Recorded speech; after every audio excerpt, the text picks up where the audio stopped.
Attention all Americans, we are anonymous. In early December of 2012, a crazy person in Connecticut went to a school and killed 20 school children and a number of adults. The attack in a theater in Colorado was the act of a crazy person. There are always some crazy people, and there are already laws in place making it illegal for them to obtain or to use them. It is illegal to take a firearm into a school or a theater. It is illegal to kill people, yet these laws did not stop these events because criminals do not obey the law. Only law-abiding citizens obey the law, and the law-abiding citizens are not the problem. Connecticut is the 4th highest gun control state in the country, and it's very hard to get a gun. Chicago and New York have the highest crime rates, and each has had total gun bans for years, yet gun violence increased.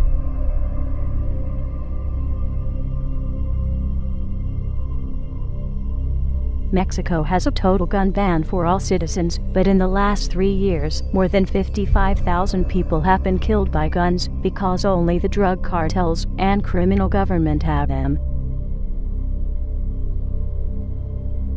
Throughout history, authoritarian governments have used gun violence as an excuse to take people's firearms and control their population. This is exactly what Adolf Hitler did to disarm the German people, and look at the atrocities his administration did. Obama has been working hard to try and ban all semi-automatic weapons and shotguns, while at the same time increasing the weapons and firepower that police and government agencies have. Within minutes of the Connecticut shootings, politicians were on the state-run media saying it was time to get rid of the guns, and they will be talking about it for weeks to come.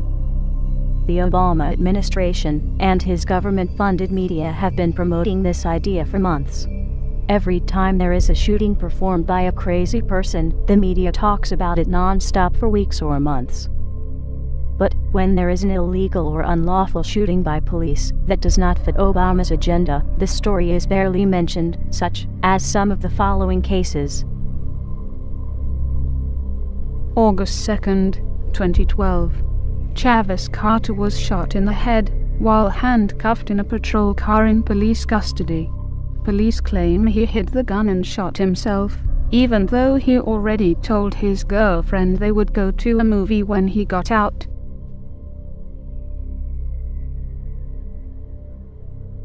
January 2009.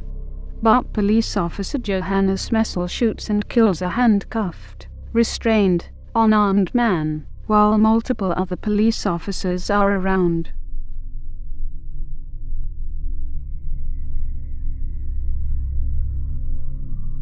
August 2012. A man at the Empire State Building has killed a co-worker, and the police showed up and unleashed a hail of gunfire at the man, killing him, and the police bullets also injured many pedestrians.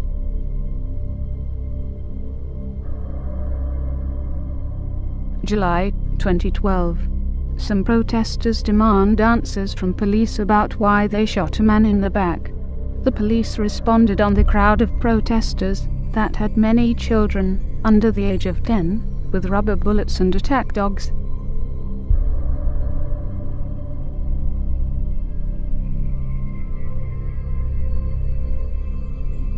These stories got barely a whimper out of the press, and certainly did not get the coverage of several weeks, even though they are just as newsworthy.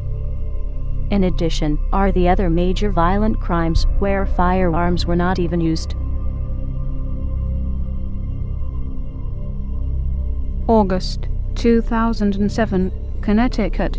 In a home invasion, a wife and 2 children were murdered. The wife and youngest daughter were also victims of sexual assault. Only the husband survived, and he was badly beaten.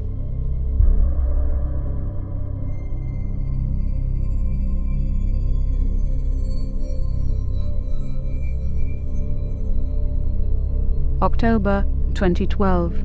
A mother and her 2 children were brutally murdered in California home. The suspect did not choose a firearm.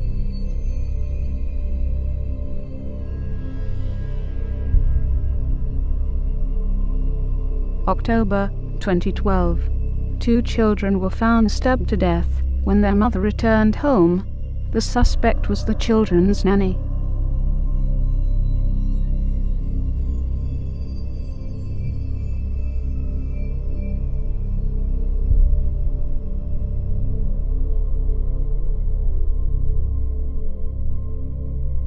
September 2012. Siblings' throat slit by intruder.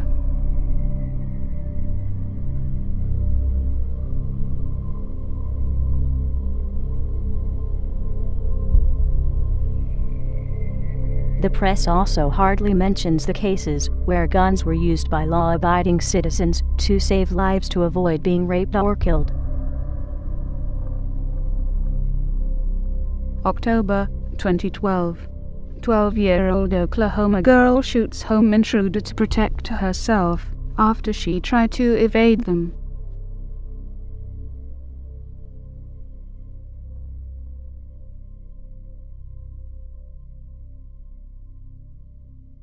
January 2012. 14-year-old boy kills intruder when a gang of 4 men break into his house, where he was alone with his 17-year-old sister.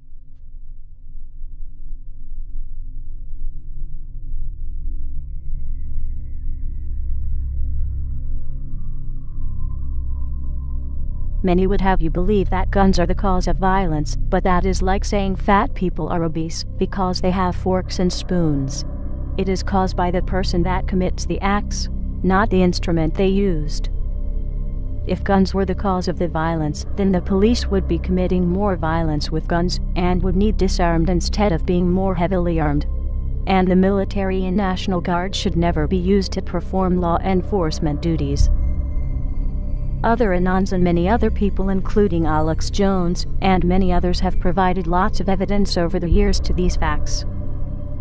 It has been known, predicted by many for several months, and in some cases years, that Mr. Obama's intentions are to confiscate all firearms, or at least as much as he can, to make it easier to usher in a fascist police state, to establish a one-world government, and under a one-world currency system.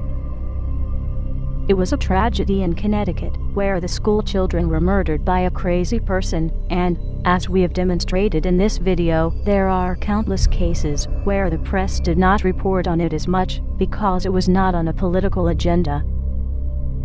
How dare Mr. Obama soil their memories, and who they were, and are, by using this and other events for his own purpose. Guns have been used to save lives, and could have been used to save other people.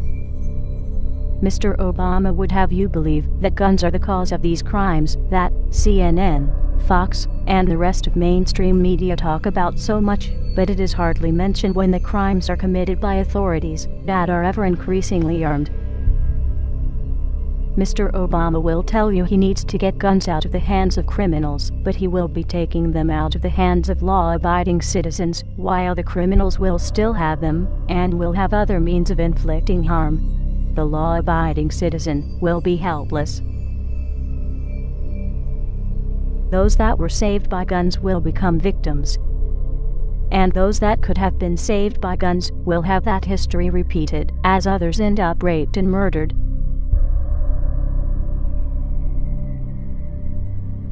Mr. Obama, the Second Amendment of the U.S. Constitution does not talk about an army. That is covered elsewhere in the Constitution. It does talk about a well-regulated militia, which is made up of civilians with their own weapons.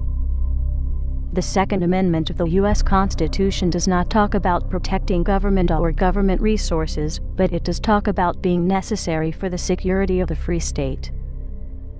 The Second Amendment of the U.S. Constitution does not say a single word about hunting or sport, but it does say, "The people's right to keep and bear arms shall not be infringed."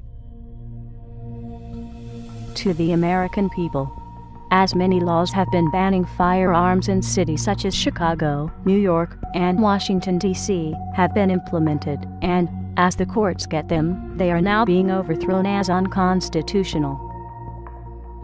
Even if they were not ruled on, they are an infringement to your Second Amendment rights, and you have no obligation to obey it, and the courts have no obligation to enforce it. No one is bound to obey an unconstitutional law, and no courts are bound to enforce it. Mr. Obama, as the chief law enforcement officer of the country, you are responsible for the conduct of those under your command. There will be no further tolerance of any of the following: any act to infringe on any of the Bill of Rights, as identified in the U.S. Constitution; any act to seize or locate any firearms or ammunition; any act to control the ownership of firearms or ammunition; any act to control the manufacturing or sales of firearms or ammunition; any act to document ownership, purchases, or attempts to purchase firearms or ammunition; any act to deploy or stage for deployment any military forces or government employees or agents thereof, for the purpose of asserting control over the population, or the rights of the people, or the states, as defined in the U.S. Constitution, such as would be used in martial law; any act to write, form, negotiate, enter into, or comply with any international treaty that would or could do any of the points mentioned previously. Reed vs. Covert, 354 U.S. 1, 1957.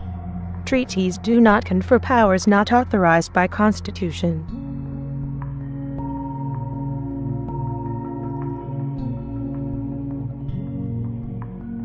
Any action taken by you to attempt to perform those acts, or similar acts, as interpreted by the American people, or any attempt by you to skirt your responsibility to the true office of the presidency, will be viewed by many people as your willful act of insurrection and treason against the American people, as those acts would be willful disregard of your oath of office.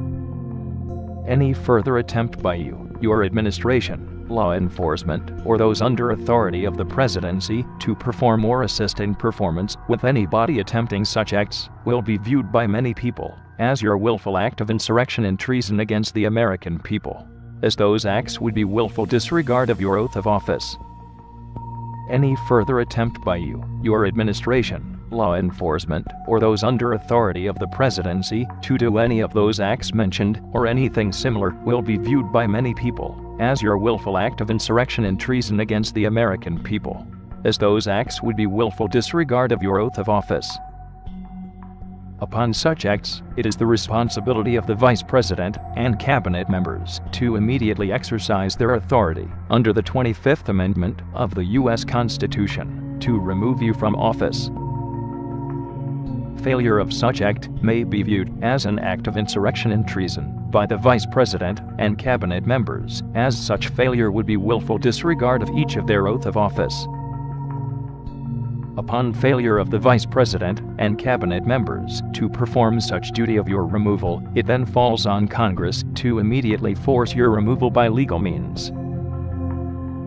Failure of any member of Congress to perform such duty, or to hinder it in any way, will be viewed by many people as an act of insurrection and treason against the American people, as such failure would be willful disregard of each person's oath of office. Upon failure of the Congress to perform such duty, it will be the responsibility upon the United States Supreme Court for failure to act in past or present to rectify said situation, and as such will be viewed by many people as an act of insurrection and treason against the American people, as such failure would be willful disregard of each Supreme Court justice's oath of office. Upon failure of all the aforementioned bodies to perform such duty, it will be the authority and duty of any and all members of the United States Armed Forces to remove the President, Vice President, Cabinet members, and members of Congress, and the U.S. Supreme Court justices from power by military force. Failure by all military members to perform such duties will constitute as an act of civil war against the American people by said authorities. This video has links to other sources. This is for news and education reasons, and so falls under fair use. But no doubt, some people will try and have it removed. Download it and re-upload it, or pass it along. Let the truth be known. We are anonymous. We do not forgive. We do not forget.